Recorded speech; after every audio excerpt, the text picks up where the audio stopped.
Happy New Year! 2025 has begun, and we are kicking it off with a fresh lineup of segments usually reserved for Patreon.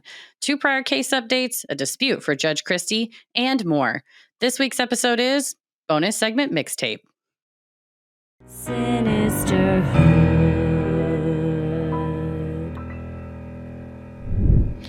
Happy New Year, everybody. We did it! We did it. We're recording this before the new year. However, we're going to assume our alien overlords have let us stay and everyone is still just fine and dandy. We're all here. Perhaps it's our last day on Earth together. I don't know. But hopefully you're listening to this on the first, or otherwise you're going to miss out on several fun segments and segments we usually reserve only for Patreon. But at the end of the year, we like to bust them out and bring them to the masses. Yeah, it's a nice way for those that might be thinking about joining Patreon to get a little taste of what goes on over there. Some of these too are updates. So you probably heard the episodes we did on some of these, and now you get to hear some updates on those cases too. Great point. And that is where we're going to start today, because we've got 2 big case updates, and then we saved our silly Patreon segments for the end. Well, I'm Christie. I'm Heather. And let's get into it. Well, we'll start out with true crime headlines and a content warning. This first update has brief mentions of suicide. It is an update in the Ellen Greenberg case, although I think we both would argue, and anybody with a couple of brain cells that they could rub together would argue this is not a case of suicide, but of homicide for sure. Truly, for sure. Yeah. We originally covered this in episode 143, and now, a decade after her death, new evidence and expert analysis continues to come in, casting significant doubt on this official ruling of suicide. As a reminder, Ellen was a 27-year-old first-grade teacher who was found dead in her locked apartment in January 2011. She had been stabbed 20 times, including multiple wounds to her neck and chest. Initially, her death was ruled a homicide, but was controversially reclassified as a suicide by the original medical examiner, which is a conclusion that her family has been fiercely challenging ever since. None of this made sense as far as a suicide. Not one single bit of it. And as we also will remind you, her fiance at the time, who is one of the people that a lot of people think is a main suspect, was very politically connected. His family was in the area and had a lot of ties financially and politically that a lot of people believe swayed the medical examiner. Yes, as well as the responding police officers and the subsequent police response to it, like the police officers on the scene and also the ones in the days following. So new things have come out since her parents, Josh and Sandy Greenberg, have been fighting this in civil courts. They've spent over they've spent over $700,000 in their pursuit of justice. But the evidence that they have discovered through all of these processes has shown discrepancies in the investigation. And the biggest bombshell just was released a couple weeks ago in this CNN article that was very in-depth. It's linked in the show notes. And forensic pathologist Dr. Wayne Ross, who was an outside expert they brought in to review this case, has made a bombshell conclusion that Ellen was strangled manually with hands based on bruising on her neck before she was then stabbed. He identified bruising and hemorrhages in her neck muscles that were not mentioned in the original autopsy report. And who has now unearthed this information? Her parents and Dr. Wayne Ross, who is the third-party forensic pathologist who they hired, have basically said the initial autopsy report did mention 11 bruises in various states of healing, including her abdomen, above her right knee, thigh, upper arm, and forearm, which the initial pathologist mentioned some bruising, but Dr. Wayne Ross, hired by the family, has said those were undercounted, they were underreported, and they were not followed up by law enforcement. What's disgusting is all of that information has been known since 2011, and these poor parents have spent nearly $1 million to find it out. And my question is, why? Why did they have to do that? And why was it hidden in the first place? Yeah, Dr. Osborne, the original pathologist, has now been deposed as a result of these civil efforts and said initially, well, yeah, I changed it from homicide to suicide basically because the police told me the door was locked. Yeah. And it was not based on No. his medical findings. He just sort of said, well, it's the police told me that. So Dr. Wayne Ross, in his review of her injuries, noted that the knife wounds pierced her aorta, which caused her to lose more than a quart of blood. And then she was subsequently stabbed in a different way that caused a bleeding stroke near the base of her skull. And these are not the type of injuries that one could inflict on oneself. No. And a lot of the stab wounds were also in the back of her neck, Correct. which is, I mean, why would anyone do that? The way her body was found also Correct. indicated that she had been placed there. It just, none of it made sense. And the door being locked, we talk a lot about in the episode of how one could have unlocked that door, entered, and relocked it back. And not only that, property manager Melissa Ware was just interviewed by CNN, and she said that the latch on those apartment doors would accidentally fasten from the outside when the doors were shut forcefully. The police assertions were like, there's 0% chance it could be locked from the outside. She said, literally, if you shut the door hard enough, it swings. I've done it. I didn't do it on purpose, but I'm sure if I needed to, I could replicate it. Yeah. So suddenly it's not, well, I'm the pathologist. I was told there was a physical aspect of the crime scene, so now I'm changing my pathology report. Dr. Osborne also confirmed in a deposition that he saw the hemorrhaging in her anterior neck, where Dr. Ross now is saying this appears there was strangulation. And Dr. Osborne said, oh, I must have initially missed it in my report. Dr. Osborne, did you? Well, he says, I admitted that I noted the various bruises in stage of healing. That's the other thing. It's not like, oh, she tripped and fell and all the bruises were from the same thing. She had been being grabbed, pulled, hit, something throughout the weeks leading. Yes, it's what it appears. Yeah.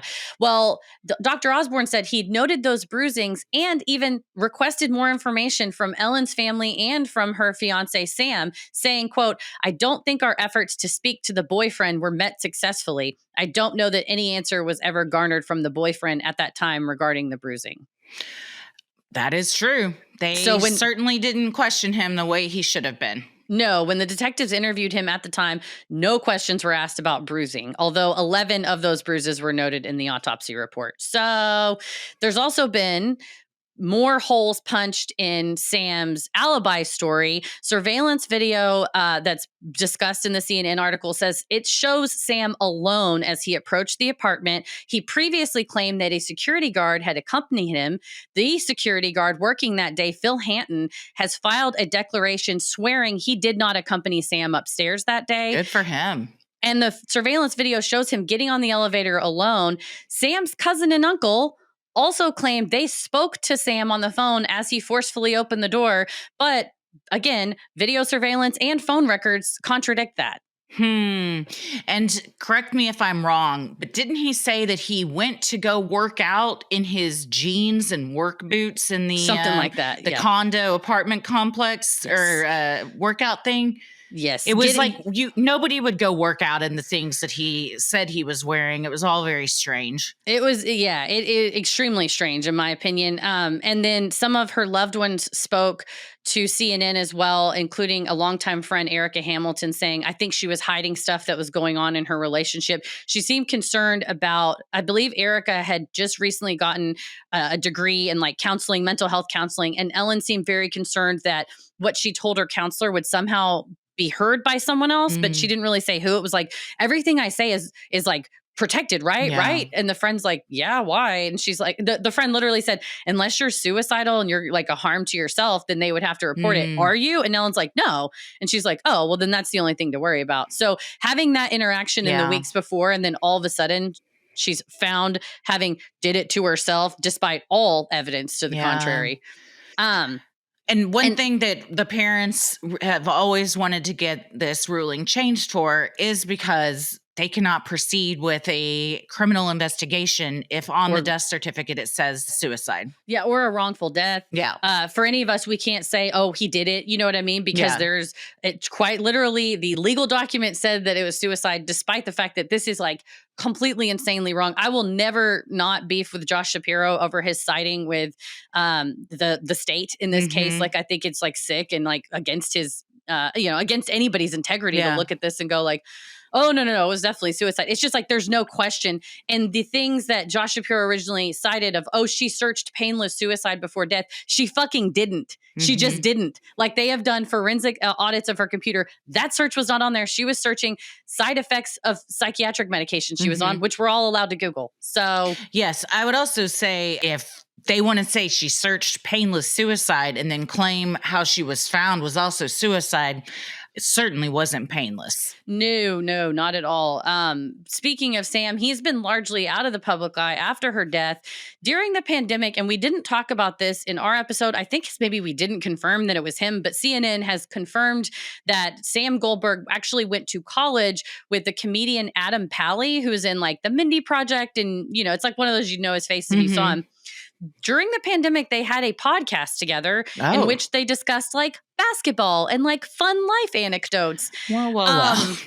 But it's seemingly, of course, like hearing that is very chilling up against the text messages that he was sending to Ellen while the door was quote unquote locked, saying, you better have an excuse. What the fuck? You have no idea. And those kind of like horrific things. But in response to CNN, digging back into this case, rightfully so, in my opinion, this is what journalism is for, is like get to the bottom of the truth, right? Sam broke his silence. He responded to a request for comment via email. I won't lie to you all. I put it in ChatGPT and I was like, am I crazy? And it was like, this is emotionally charged, self-centered, deflection. And essentially he centers it on himself. He's like, when Ellen took her own life, it left me bewildered. She was, and I'm not even going to read the whole thing. You can read it in CNN, but he very much focuses. He says, I hope and pray that you never lose someone you love like I did to a terrible disease. And just like these languages, he said, if you're really writing a truthful story, dig deeper and please do some good by raising awareness for mental health. Fuck you, man. I'm allowed to say that. That's not defamation to say fuck you. I can say fuck you too. Fuck you, Sam.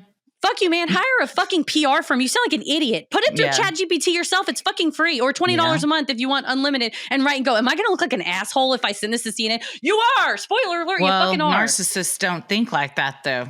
He can suck my whole dick. I don't fucking care. He sounds like a narcissist that thinks he does nothing wrong and he is the center of everything and the victim. So put it through. Does he still have the podcast? No. Didn't he also get married and have kids? Yeah, I don't know about kids, but I believe he got married. I think he did have kids. I think on the podcast he mentioned something about like a wife and kids. I think we talked about that because we were chilling. Oh man, to marry someone and have kids when you know this about their past. One would assume you know this. What a choice. Yeah. That you've made. But Godspeed, God bless. The outside pathologist, Dr. Ross, has stated that the lack of forensic rigor at the scene was deeply concerning. As a reminder, and we discussed it at length in the episode, just the immediate cleaning that Sam requested right afterwards, breaching the crime scene, taking of electronic devices before police. Yeah, he had her laptop for days. Yeah. And yet he wrote an email like that. So suck my dick again, I will say.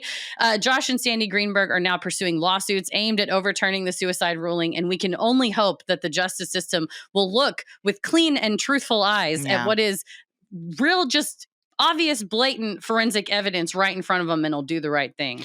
To see the diagrams of the crime scene, I don't understand how anyone ever would look at that and go, that was a suicide. It's just not. And like 2011, that was so long ago. So these poor parents have been blowing through their life savings and have dedicated their whole life to getting justice for their daughter. And it is time. It was time that day. It should have never even been documented as that. And in my opinion, the person who's responsible walks free. speaks loose on a microphone even for a hobby occasionally. Yeah, it's if we both seem pissed off, it's because I think we're both very emotionally disturbed by this case. I think a woman who was seeking mental health treatment like we're all allowed to, she was murdered, and then that was turned against her, and now she's being smeared by it, and it makes me apoplectically mad. So if everybody could go to the Justice for Ellen Facebook page, make sure you're following that. Keep your eyes on this. We're not forgetting what happened to her. There are over 163,000 signatures on the petition demanding the justice for Ellen. I think the more the elected officials, as well as, appointed judges and whatnot, sort of see like there is a movement behind this that's not just these parents can't get over it. It's like, no, these parents have reviewed every fucking shred of evidence and they know better than you. So listen to them. The corruption within everyone that touched this case because of who Sam's uncle and father and various political family members were. It seemed like a lot of people, I'll scratch your back, you scratch mine type of thing. I believe an election was even going on that year or something. There were a lot of reasons for his uncle, who was highly politically ranked, to kind of step in and be like, we need to cover this up. Yeah, the question is definitely for everybody that was involved, from the responding officers on the scene up through the district attorney, and not just the pathologist, although his signature is sort of what's holding it all up. But it's like, why did you let any of this happen? And if the answer is a phone call from X, a phone call from Y, then fucking root it out at its cause. And that's what, like I said, I can't talk shit about our governor, or because Texas, we are what we are. But I find it very irksome that a person who sort of signed off on this, what I would describe as corruption, is like in charge of a whole state. Like I said, our guy's worse. Like I will concede that. Yeah. By like a landslide. I don't think they're the only state that's run by corruption. I would say most Missouri, ourselves. Yeah. We point out a lot of them, but I hope that the public pressure and also just quite frankly, the truth will continue to bubble to the surface. So shout out to CNN, I think, for covering that, because that's a big move. I think that's because that's a huge reputable news source that it's hard to ignore once they get involved. Definitely. And also pushing for comment and reaching out to family and friends and things like that. I think it kind of shows like they're not going away, buddy. Yeah. Like you're going to have to face the music. So thank you to several listeners sent that in, flagging, making sure we saw it. So thank you guys. Appreciate it. Thank you. Sinisterhood will be right back. Millions of Americans grind or clench their teeth at night, and most don't even know they're doing it. I am one of these. Same. Man, I'll wake up with a headache and I'll be like, what's going on? And I open my jaw and I'm like, oh, it's so sore. Yeah, I went to my massage therapist and he was like, your jaw is so tight. And I was like, I wonder why. But if you have jaw pain or headaches after a night's sleep, there's a high chance you grind or clench your teeth. Teeth grinding, also known as bruxism or TMJ, is generally caused by stress, and it can cause serious damage, such as eroding away your enamel, broken teeth, which leads to expensive dental bills. The solution to protecting your teeth is a mouth guard. But mouth guards from the dentist can cost you around $500 to $800. The good news is that there's Remy. Remy makes dental grade, professional quality mouth guards without the painful price tag. They're up to 80% cheaper than what you'd pay at the dentist. And they don't require you to visit a dental office. Do it at home. Remy's process is simple. They send you an at-home impression kit to create molds of your teeth. You send those back to Remy, and Remy's dental team will make your custom fit guards and send them right back to you. Remy's guards are so comfortable to wear that most customers forget they're even wearing them. We've both gone through our process about getting and using the process. I talked with one of their dentists on a Zoom call to kind of help me do it, and it could not have been easier, and he was so nice and helpful. They really have the video that they have explains everything perfectly, up to like having your phone out to time exactly how long you need to do something, and low key mixing the blue and white clay together to do the mold. And it was like, you got to do it until all the white's out. I was like, this is so stress relieving. It was satisfying. Yeah, it's like stress relief dough while you're about to get your mouth guard. It's great. Remy is for anyone dealing with nighttime grinding, clenching, or jaw pain who wants an affordable solution to protect their smile and say goodnight to jaw pain and headaches. Head to shopremy.com/sinister and use code sinister to save up to 50%. That's 50% off at shopremi.com/sinister with code sinister. Give your teeth a break without breaking the bank with Remy. Thank you, Remy, for sponsoring this episode. Sinisterhood will be right back. Well, we have another update, this time in the only unsolved skyjacking in American history, the decades-old mystery of D.B. Cooper, who disappeared into the night with $200,000 in ransom money. And now, new evidence described in Popular Mechanics magazine may finally reveal who did it. When did we originally cover this? As a reminder? Gosh. As a reminder, we covered it back in episode 69. Oh, did we now? Way back when, double digits. Yeah, it was double digits. Well, we mentioned him. This suspect is named Richard McCoy II. He was a convicted skyjacker with a strikingly similar crime on his record. We very briefly mentioned him in the episode, but we mentioned that at the time, the FBI said, yeah, it's probably not him for a couple of reasons. But now his kids, Shantae and Richard III, have handed over a parachute and other items to the FBI, believing that their father was D.B. Cooper. The parachute's been hidden for decades on their family property in North Carolina. But importantly, it matches the type used in the 1971 hijacking. So why now? Has he recently passed? The mom died. The mom just died. There it is. Yeah, McCoy was dead for a while, but they were waiting because they were afraid that his mom, their mom, might have been complicit in the crimes. But once she passed away, they reached out to Dan Greider, who is an investigator, an amateur sleuth, and a D.B. Cooper expert. He examined it and he described it as, quote, literally 1 in a billion because of these really unique modifications that were made to the rig by this parachute specialist that was only so many. And one of them was definitely the D.B. Cooper one. So he said, imagine being that guy and getting that phone call. Your whole life you've dedicated to this case. You're like, his children are calling me, a parachute's been found. He's like, that's the McCoy wild. kids? So how did I got a lot of questions, but maybe you'll answer them, and if not, I'll ask at the end. No, sure, yeah. Well, the FBI, they said they closed the case in 2016, that it was unsolved. Some people said they thought it was still secretly open, but they have officially now reopened it, making this kind of the first major move. And the expert Greider said this will definitively prove that it was McCoy.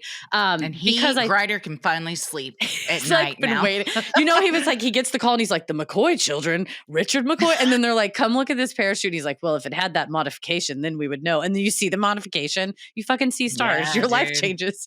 It's really Richard McCoy's criminal history that kind of led everybody to him as a suspect, because in 1972, just months after the D.B. Cooper incident, he pretty much did the same kind of crime, demanding $500,000, diverting a flight to San Francisco, and then he parachuted to his escape over Utah, but he got caught within 3 days because one guy he got a ride from ratted him out and someone else ratted him out. So it wasn't as smooth of a escape as the Cooper one, but it's if he got away with that, of course 5 months later he would try it again. Yeah. And he had done it before, too. He was already a convicted skyjacker, which is wild. That's you know what? I'm going to try to rob planes. That's so how did he do it? How did he not die when he jumped out of the plane? He had the parachute with him. So but I thought we talked about the altitude. He would likely have been with the gust of wind, blown into the plane and knocked out unconscious and stuff. That's what I really want to know, whether he ever told them or wrote a note or a letter or some kind of explanation. He better have. Come on. It's just in a mason jar, buried in the yard or something like that. But there's no comment on in the article so far. It's just sort of, they found this parachute, and they also found some logbooks with it that documents movements that says their dad was up in that area around that time. Plus he got arrested. So it was definitely he was at least up there. So how did the kids know did they just find it, or were they always kind of I think dad may have been D.B. Cooper, or did they know about the parachute? I think they knew about his history, and they knew he had been doing things like that. And they just said they had suspicions that their mom was involved, but I don't know that the family was like, all right, kids, we're going to sit you down and let you know we made all this money. It was kind of like, your dad had a weird time in the 70s. Don't ask about it. It was like, what's that why parachute? are these parachutes buried out back? Don't touch it. Don't touch that out there. But yeah, I think the thing that diverted the FBI back in the 70s to think that McCoy was not Cooper is because at the time, McCoy was only 27, and the flight attendants on the DB Cooper flight said, oh, this guy was in his mid 40s. So maybe he's just rough looking. Or like our own, like eyewitness accounts or shit. Like, even if, you know what I mean? Like, you just don't remember. He has glasses on. The FBI has taken custody of the parachute and associated items, the logbook. They're analyzing it. They said more than a dozen agents spent like several hours scouring the property. But the Earl Cossey is a veteran skydiver and an FBI collaborator. And that is like the person that rigged it. And it, like, whatever he did to modify these, you can tell it was him, and they believe it's him. The other lead that has not been investigated that I imagine probably will now is, it is my understanding the FBI is in possession of the necktie, the JCPenney necktie DB Cooper was wearing. And there is allegations that perhaps there's DNA on it that could be tested, but hasn't been tested because there hasn't been like a solid lead yet. So maybe we'll see more testing and know for sure. Wow. And I hope that those kids say more about how they came to know this, and like, did they just find it? Was it always something they knew about? And I got a lot of questions. If this turns out to be the mystery's been solved, I'm sure there will be a million docuseries made about it, so we can all get more answers then. Yeah, some more deep dives. And it is my understanding there was a book about, and I think we may have briefly discussed it in the episode, but if not, there is a book about Richard McCoy II. I think it's called The Real McCoy, the person who really was DB Cooper, that was released in the 80s. But their mom sued the author for libel because I'm sure probably you're like, if you prove it was him and I helped him, like, well, and even if she wasn't like helping him, if she knew about it, I mean, she's complicit. So, you know, true. The extent to which you help. I think of what's his name that we covered, Drew Thornton, the cocaine bear fella, and how he'd have like a girlfriend waiting so that if he did ditch out of a plane, he would like run to him and they give him a ride. So maybe something like that, but where she's like not holding people at gunpoint. She's just like, but she's also, you know, but you don't ask any questions type of thing. Could be that too. So, but yeah, the kids are like, we know, but we're not going to say anything till mom dies. Okay, she's dead. Let's call the FBI. Dang, good for those kids. I mean, I would look at it less as like you're throwing your dad under the bus and more of like you're helping solve like a decades old mystery that's just, you know, kept everyone like, what the hell happened? How did that happen? So, you know, good for them. Right. If you have to discover that your dad did a crime in the 70s, it's way better that he was like a skyjacker and nobody was hurt versus like he was a serial killer this whole time. And you're like, oh God. So like who are the kids that the young son found some skulls on the property and then they were like Herb Baumeister in Indiana? Yeah. So a parachute is that's nothing compared to that. Yeah, we hope that it's a parachute that'll end up in like the Smithsonian someday and not something way, way worse. So those were our a couple of true crime headlines updates to some headlines that have been happening recently. Well, and if y'all have any more, you're very welcome. You want to send them in to us, you go to sinisterhood.com/contact and select submit a Patreon segment and then select true crime headlines from the drop down and send them our way. So thanks everybody who sent this as well. We had several. Thanks. And we'll keep everybody updated on these as they progress as well. Most definitely, especially what's going on in Pennsylvania. Well, for this next part, we've got 3 parts of what are normally Patreon segments. So I'm bringing you an Am I the Asshole submitted by our listener. Your Honor, if you are ready, we have a case for your docket. I have 3 gavels within arm's reach right now. She's gavelled to the chin. And then we have a submission for what we asked for, which was like embarrassing high school incidences or like high school pranks. A very funny one came through. So we're saving that for y'all for the end. So let's kick it off with this Am I the Asshole from our listener, Liz. Thank you, Liz, for being brave. Liz writes, am I the asshole for using a, quote, customer service voice? Hello, ladies. I'll get right into it because your time is valuable and I'm long-winded. I work as a telephone operator at a hospital, which entails both taking calls from inside and outside of the hospital and overhead paging emergencies, Think, attention, please. Will Dr. Smith please call the operator? Or neurosurgery to the ER, stat. Over many years in customer service, I've developed a pronounced sing-song voice over the phone and sound similar to an automated phone tree. I've developed this exact pitch and timbre of speaking in order to more clearly be heard through my headset while still sounding pleasant. We are also explicitly encouraged by management to sound as pleasant and professional as possible on the phone. Many other people of all genders, especially in the admin side of the hospital underbelly, use the same kind of voice on the phone. My voice is so recognizable that many hospital employees will exclaim, "Oh my God, you're the voice," when I when I answer the phone because they've heard it on the overhead paging system so many times. The vast majority of them compliment it. However, there are a few notable exceptions, and call me a hysterical feminist, but I've noticed that all of them have come from men who were quickly aggressive and bitchy in their tone as soon as they heard me talk. Examples, can you stop singing and talk normal? Or, are you even a real person? Or, stop talking like a robot. I totally get being triggered by the way someone talks or sounds. I do too, like a lot. But the audacity to call someone out for a technically pleasant but potentially annoying tone of voice on a recorded line is wild to me. So many questions. Can't they just hang up and bitch to their coworkers like the rest of us?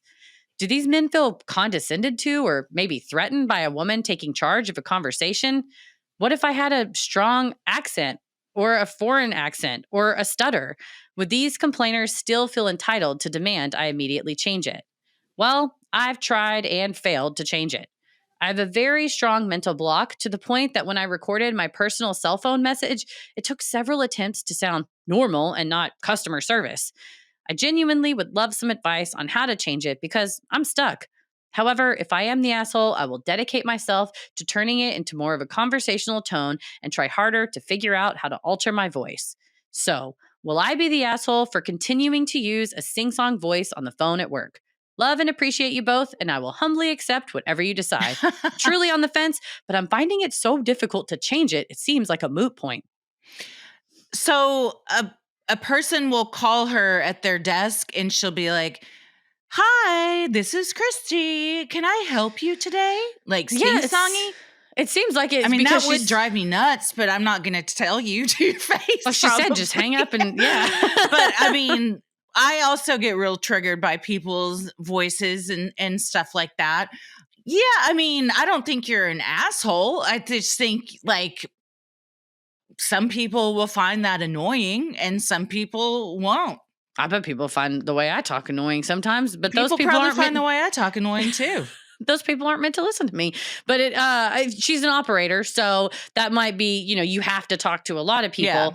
Yeah. But I think, attention, please. Will Dr. Smith call the operator? Doesn't make me think like, robot. In fact, if I ever met the person that does like the CTA, like the platform is ending, I would freak out. I would be like, oh my God, you're the CTA voice. Like, See, I always that. Assume that's not a real person. Turns so out that's a real person? Some of them are, yeah. And they'll like do like behind the scenes of them like recording it. But I don't think you're an asshole. It is interesting that all the people that have been like, "Why do you talk like that?" are not people that talk similar to you. I think I would have to hear the voice to be able to get a full, well-rounded picture of this. Because what I'm envisioning wouldn't make you an asshole. Respectfully, it might make you annoying. I'm not saying that it does, but I would say asshole is the wrong word. An asshole would be like, "Dr. Smith, you're needed in patient one's room. They're having another fucking episode." Like, yeah, you'd sound like an asshole if you said that. Dr. Jones, pick up the fucking phone. Where have you been? But also, everyone would be like, finally, a Thank realistic customer service person. This is what we want to hear. Mhm. Yeah, I mean, I do. I definitely, when I worked as like in a call center, I had a different voice and sort of you do get into almost like a rhythm, especially if it's like similar things that you're saying, like, "May I direct your call?" Like you kind of are like, da da da da. And I feel you on that. I have had people of the male persuasion every 10 times out of 10, I'm sorry to say, but it's happened to me where I have been confronted over the phone either because of my tone or thinking I was like, for instance, someone would call my office when I was the general counsel of a hedge fund, and then I would answer, and then they would say, can I talk to the general counsel, miss? And I'm like, it is I. You have talked to me. How would you answer the phone, though? Did Just they like, know it this was is you? Heather. Yeah, I'd be like, maybe this they is didn't Heather. know. Yeah, I well, mean, they that's would a ask to be sexist transferred. assumption. Yes, they would ask to be transferred to me. And then when they were transferred to me, I'd be like, this is Heather. It would be like, I actually wanted to talk to the chief lawyer. And I'm like, you are. I'll kill you. So stuff like that. But I don't know what might get somebody about that. Yeah, voices can be real annoying. I get it. I'm sure there's a lot of people that don't listen to me because they think my voice is annoying. So, and I don't listen to a lot of podcasts or other things because I find it annoying. So I get being annoying, but I wouldn't say asshole. Am I being annoying? Perhaps. To some people, to other people are like, Yeah. oh my God, you're Yeah. the voice. I love it. Honestly, I would say you're also the voice of somebody's work and job. And perhaps when they talk to you, they're like, I have literal nightmares about your voice because I have nightmares that I'm at work. No, I don't want to listen Right? to you. Yeah. I think you got to send in a sample voice memo. of what you say on the phone or your paging, and then I'll have a better idea. But I wouldn't say asshole. I would just Yeah. say some people might find it annoying, but that's anything anybody does in life. There's going to be people that like it and people that don't. Right. As far as changing your voice, when I'm trying to do an accent, I just listen to it over and over again. And so that might help. Yeah, but it's hard if it's when how like you talk. it's your actual voice, but you're just kind of doing like a different cadence. But Mhm. yeah, if you have a script you read to leave a message or whatever, that's how I would like prepare for any role. If I was trying to do it, like just read it over in different ways and stuff, Mhm. change up the cadence, it will feel like unnatural. But Yeah. if you are determined to change it, you definitely can. It's not something that you're stuck in forever, but also, do you need to? Right. That's a great question. I was going to say, if it's a handful of people going, are you real? Or most people are like, oh, I can always hear where I'm going because I always can recognize the tone and cadence of your voice. Then it may not, maybe toppling something great to cater to the opinions of few, which we never want to hear happening. Mm-hmm. Well, I think my official ruling is not an asshole. And anybody that talks to another human, like, are you even real? also is an asshole, though. It's one thing to be like, oh, I couldn't tell if you were recording or not. It's so nice to put a face with a name, but not to be like, talk normal, you. It's like, yeah, I got to know more about how those people sounded and you sound. Because when we read things, like we're reading it in our own. True. Through our own lens as well. So I guess everybody just has to start sending in audios so we know exactly what we're working with. Well, in the meantime, I think no asshole from us, at least for now. Well, Your Honor. Yeah. Do you have your gavels ready? Oh, yes. One moment. Okay. Well, stand by. All right. Thank you, everyone. You may be seated. The Honorable Court of Judge Christie is now in session. Please note, her jurisdiction is global, her rulings are final and non-appealable, and she is the court of highest order. Thank you so much. I hope everyone had a great holiday season and New Year's. You'll find your New Year's blowers at your jury seat. So you can blow those at the end. 1 for guilty, 2 for not guilty. There it is. Well, Your Honor, today's plaintiff in the case is the other Heather. So not me, okay. But a different Heather. And the other Heather writes, Dear Judge Christie and Bailiff Heather, this case comes all the way to you from down under and is honestly causing heated arguments in many friendship groups I have. Before I launch into it, I want to thank you both for everything you produce for your audience, from cryptid lore to education on social justice outcomes to whether or not you can shit in a wetsuit. Your content has carried me through the highs and lows for many years. Thank you. Let's get into it. When a door is open, is it counted as being on or off? If you think of a light switch as having on and off functions, a door being open might be considered on or off depending on how educated you are. My opinion is that a door is on when it is open, but I am the one of 2 people in my whole circle who thinks this. Here is my rationale. The purpose of a door is to allow select people in or out of, let's say, a room. If you don't want anyone in this room, you build it with walls only and leave it at that. Therefore, the door must perform an action to accomplish this purpose. The action is to open, thus, open being on. In respecting the court system, I was presented with an argument from my friend, C, they them pronouns, which I feel I need to submit to evidence. That perhaps a door functions to let you out of a room while still refraining from letting anyone in. I still say, dear Judge Christie, that the main focus of the door is to allow a person access when granted by said door owner. Because even if you choose to exit the room, at some point you want to come back and thus need access. And, like I said, to do this, the door must be open. While I respect your ruling is both final and global, I fear I will pull an absolute episode 13 and go Albertson's parking lot if you rule in favor that a door is on when it's closed. That being said, I will continue to love and listen, but never ever tell my friends about this submission. I await your ruling. Keep it creepy. Oh, wow. I've never thought about this. I don't either. So I will say my brain went through several processes during this. And also, I appreciate you respecting the court system and showing us your friend's counter argument. Yes. Now, originally, when you first presented, is it on or off? In my head, I agreed with you. I said a door is open because it's on. That's how I also thought of it. So you're not one of two in your friend group. You now got three, because I would agree with that too. I can see, though, the argument being made for what is a door for? Like, is it to allow someone in? Is it to keep someone out? Many would say it is to, close off a space. So it being closed is when it's working or on. And when it's open, people can go in and out and it's not doing its job. So therefore it's off. But if you think the purpose is to let people in and out, then open would be on. True. I mean, if we're thinking of it in terms of like a light switch, when you switch a light on, energy starts to flow, which you would need like a door, you're going through a door. So open would make sense to be on.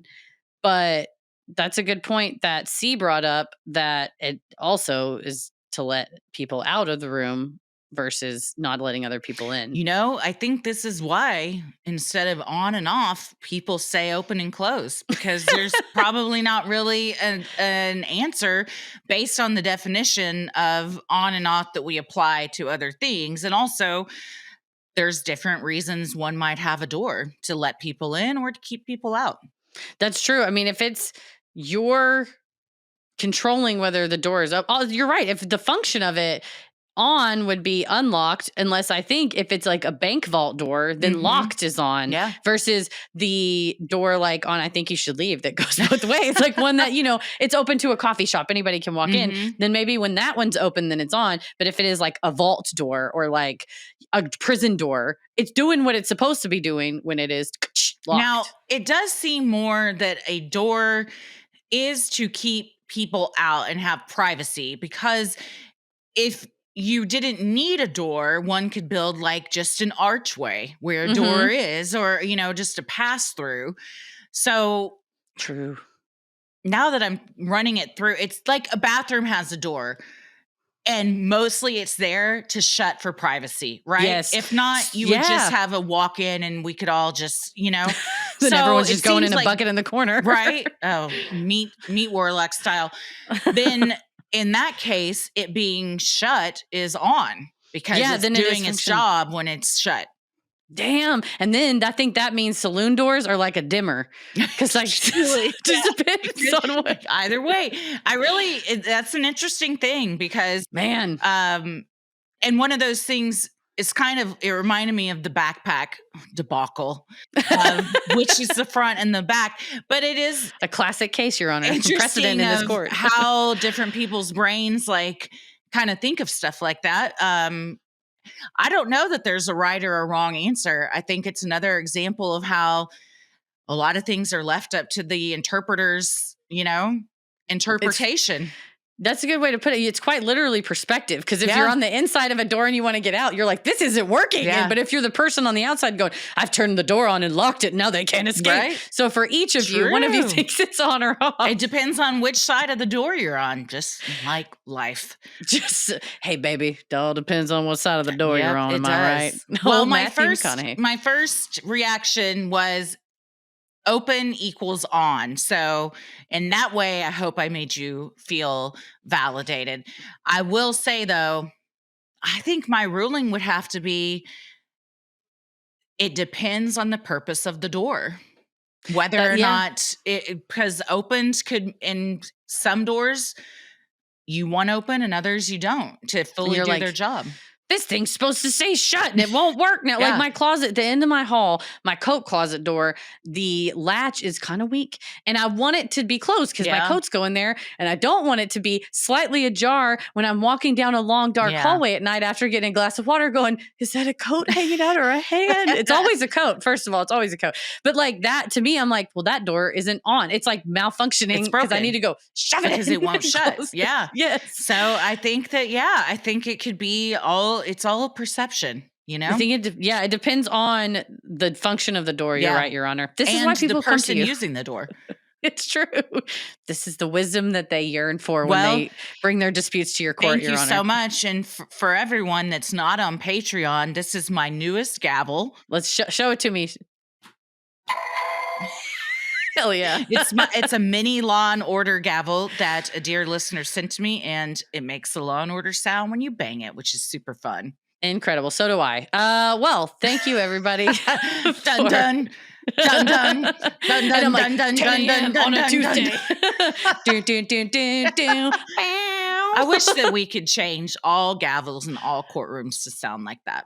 Oh yeah, or at least a I think they could have different sound effects depending on how the trial's going and what you're trying to convey. You got a little sound effect box. Like, Your Honor, do you have a soundboard up there? And then it goes, wah, wah. It's like, I do. I'm turning this courtroom upside down. Like, ladies and gentlemen of the jury, my client's innocent. Like, I'm making court fun again. Judge Christie. Well, thank you. And if any of you listening have a petty grievance like this one that you would like Her Honor to rule on, please send it in. Go to sinisterhood.com/contact, click Patreon segment, and select Judge Christie from the drop down. And thank you, other Heather. I hope that you do not Albertson's parking lot. Yeah, I do. And I'm also very curious to hear from others what y'all think. Yeah. What are we, I won't say are we wrong, Your Honor, you're never wrong, but do opinions differ depending on the door? Well, this final one it was a segment we did on Patreon, and we requested people to send in embarrassing things they did in high school and also pranks. So as you listen, if this brings up anything for you, please, by all means, feel free to send it in. But this is from Ashley, and I just want to go back in time and hug Ashley for this. It's Ashley. Great. She writes, I'm still getting caught up on your catalog, so I'm guessing this is a submission for an embarrassing high school moment. If not, feel free to ignore or whatever. We're not ignoring, baby girl. She says, picture it. You're a brand new sophomore at high school. Back then, they had 7th to 9th grade in junior high and 10th to 12th in high school. You're quiet, keep to yourself, especially in this class where you don't know anyone. You're known amongst your friends and to your partner still to this day for easily choking on anything, including your own spit. You got back from lunch and are sipping on a Propel. Your half-bald, energetic history teacher is wearing a purple dinosaur hat. This isn't necessary to the story, but it helps set the scene. Water goes down the wrong pipe, and you start to choke a little. You think to yourself, God damn it, get it together. Don't make a scene. Be cool. Be cool. This has the opposite effect, and your condition worsens. Your teacher finally notices and says frantically, Ashley, are you all right? You try to thumbs up, indicating that you're okay, and gesture to the water. This doesn't work. Your teacher then gently but forcefully pulls you out of your seat and begins giving you the Heimlich maneuver. In a dinosaur hat? Purple dinosaur hat, no doubt, flopping about. You recover enough to squeak out, I'm fine. You recently lost your voice, though, so it sounds a lot worse than it is. No. Another teacher then steps into the room and says, I was walking down the hall when I heard the commotion. And then grabs you by the elbow and leads you to the nurse's office. The nurse is like, I don't know, just lay down for a bit, I guess. Later, I told my best friend this story. And when I started to describe the story, she stopped me and said, "Oh my gosh, that was you? I heard that from Joe, who heard it from Justin. Oh my God." And then you block out the memory entirely. The end. Oh, man. Just the dinosaur girl. That's who you're known as. You're the choking dinosaur girl? Stop it. And then like, did she choke a dinosaur? And it's like, almost. And you're like, oh, Ashley, I have been there with, dude, this is not the time for that little tickle in the back of the throat to happen. I remember vividly one particular funeral where it just started and you're like, it's like that tickle and you're like, I've got a cough. I can't. Yeah. And then you're clearing your throat. It's not helping. And you're like, I'm going to have to get up and leave this whole funeral to get water, which, similar, but different. Anytime where you're like, I don't want any attention being drawn to me. And now all of the attention is on me is horrifying, especially you're in like, high school. I don't want anyone to look at me, and your body's like, everyone pay attention. And you're like, no, shut up, you. It happened to me in law school. I was peeling an orange and like the juices got in my eye, and I was not far from the front, and my oil and gas teacher had a very like stern attitude and was like, what's that sound? And I was like scrambling, trying to save myself, and my eyes were burned out. It was horrible. Yeah, citrus in a class that's the roll of the dice. That's a bold You gotta go banana or something. Yeah, after that I just ate M&M's. So thanks a lot, law school. Or M&M's, yeah. I just switched to hard candy. But the times like that where you're like, please stop looking at me. Yeah. Everyone stop. And of course it's the day he's got a purple dinosaur hat on, because of course it is, because it has to happen to you that way. And I'm sorry. It's just who you are. Quickly. He didn't even think to take it off. Heroes like this, though, because my mom stepped in and saved a little kid when she was a lunchroom monitor who was choking on an enchilada, and you got to act fast. So if you really were choking on something, much like this kid was, my mom got a Mesquite commendation certificate for helping the two kids that pointed to the kid, and then my mom got the little, like a recognition, like little certificates. But like, that's kind of the idea, is that like, as they're choking, you got to jump right in. Yeah. Unfortunately, energetic history teacher did not have the background of like, she chokes on everything. It's fine. She'll resolve. The nice Propel shout out. Yeah, that's horrifying. And I'm so sorry. That might be something where if that happens, you go outside to take your drinks of water or something, you straws only. Yeah. I started taking peppermints to funerals, or gum, like something to like, if I get that, I can like salivate, Yeah. I usually have like 2 or 3 cough drops down in like the little bag inside my purse, just in case I'm like, it's happening. And like in a play or something, and I'm in the middle of the row. So you can't like stand up and like, excuse me. I don't have that in me to do that. I would just suffocate myself at the seat and just be like, let me just pass out here. Well, you're so brave for sending that in. And if anyone remembers Ashley from this, let us know. If you've heard about it, please write in. And if you have an embarrassing high school thing, we also had some fun pranks that people sent in that they did. If we get enough of them, we can do another bit. So if you have something fun like that, go to sinisterhood.com/contact, click on submit a Patreon segment, and then select other special high school from the drop down menu. And make Ashley make her not feel, but make her understand that she's not alone with shit like this. Because it happens to the best of us. I mean, much like me and someone mentioned earlier, you can shit in a wetsuit or can you not? The story that episode came from, so many people can commiserate and know exactly what that was like. So Ashley, you're certainly not alone. And I imagine there are much more horrifyingly embarrassing things. And I hope we get all of them submitted, because I love hearing them. Oh yeah. I feel like it's cathartic too. Like when I talk about, my little niece was playing guitar and she kind of messed up, and then she stopped herself and then started again. And then later on she said, when I've like, just once I got going again, I was good. And I didn't like, get almost like saying I didn't get my head. And I was like, when I was in 3rd grade, I dropped my fucking earring, and the footage of me doing it is just doing the choreography, but with my head fully looking down at the earring that I dropped. And like, little baby, if I could go back in time and be like, just drop it, like leave it, leave the earring. But I was so like fixated on it. But that embarrassing moment then led me later when something goes wrong on stage. I'm like, it's like the earring, just drop it and keep going. So we all have drop those, it like, into another core dimension. You'll find it later and it just falls out of your shirt out of nowhere. shoots out of the sky. So, well, thank you for sharing that with us, Ashley. We hope we hear from a lot of other folks too. Absolutely. Well, thank you for all those updates, for everyone that submitted any segments, and we look forward to many, many more in 2025. This episode of Sinisterhood is made possible with the help of our amazing patrons. If you're interested in supporting the show, consider joining our Patreon. You'll get access to ad-free regular episodes, weekly bonus content, you're able to vote on episode topics, join our monthly live streams, and more. Keep it creepy. Mwahaha.